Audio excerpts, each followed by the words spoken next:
আমার বাবাও এদেশের একজন বড় ব্যবসায়ী।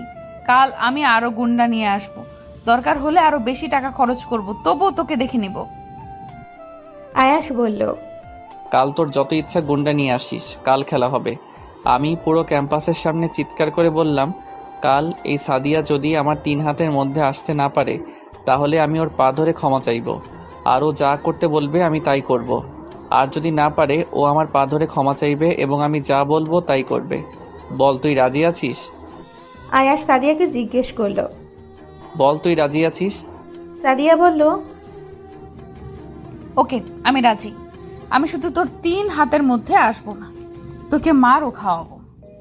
আয়াস সাদিয়াকে চ্যালেঞ্জ দিয়ে বাড়ি চলে আসলো, আর এসেই তার বাবার রুমে চলে গেল। গিয়ে তার বাবাকে বলল। আয়াস বলল, কাল আমার উপর হামলা হতে পারে। তার বাবা ওর কথা শুনে খুবই অবাক হলো আর জিজ্ঞেস করলো। তার বাবা বলল, কি বলিস এসব? হামলা হতে পারে মানে? তাহলে 50 জন কেন, 100 জন নিয়ে যা। তার বাবা তৎক্ষণাৎ তার বডিগার্ডের প্রধানকে ফোন করলো আর বলল, কাল 13টা গাড়ি সহ 100 জন লোক যেন আয়াসের সাথে যায়। বডিগার্ডের প্রধান বলল, ঠিক আছে স্যার, সকালবেলায় ওরা চলে যাবে, সমস্যা নেই। তার বাবা আয়াসকে জিজ্ঞেস করলো, আয়াস কে তোর উপর হামলা করবে? নামটা শুধু একবার বল, বাকিটা আমি সামলে নেব। আমি বললাম, বাবা কিছু গুন্ডা।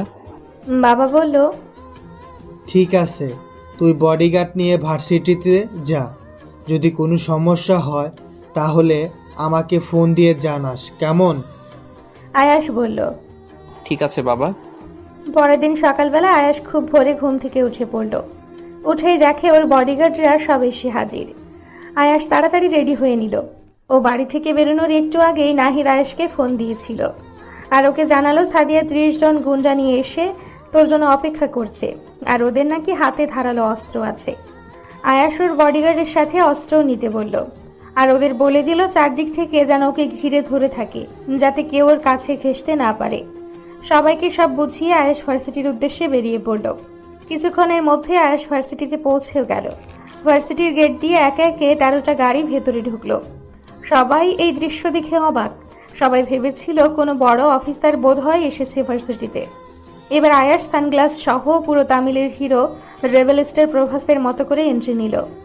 সবাই হাঁ করে ওর দিকে তাকিয়ে আছে।